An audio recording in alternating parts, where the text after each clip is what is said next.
ত্রয়োদশ জাতীয় সংসদ নির্বাচন এবং গণভোট একই দিনে অনুষ্ঠিত হবে। গণভোটে যে প্রশ্নটি থাকবে সেটি হচ্ছে, আপনি কি জুলাই জাতীয় সনদ বাস্তবায়ন আদেশ ২০২৫ এবং জুলাই জাতীয় সনদে লিপিবদ্ধ সংবিধান সংস্কার সম্পর্কিত নিম্নলিখিত প্রস্তাবসমূহের প্রতি আপনার সম্মতি জ্ঞাপন করিতেছেন? হ্যাঁ অথবা না। ক, নির্বাচনকালীন তত্ত্বাবধায়ক সরকার, নির্বাচন কমিশন এবং অন্যান্য সাংবিধানিক প্রতিষ্ঠান জুলাই সনদে বর্ণিত প্রক্রিয়ার আলোকে গঠন করা হইবে।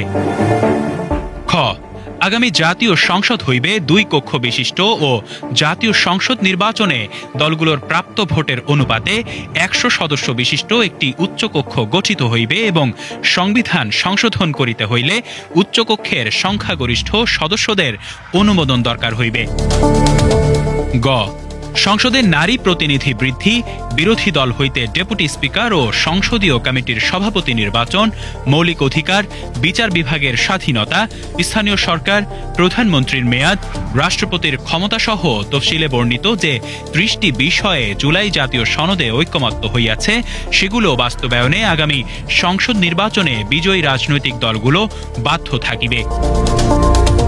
ঘ, জুলাই জাতীয় সনদে বর্ণিত অপরাপর সংস্কার রাজনৈতিক দলগুলো প্রতিশ্রুতি অনুসারে বাস্তবায়ন করা হইবে।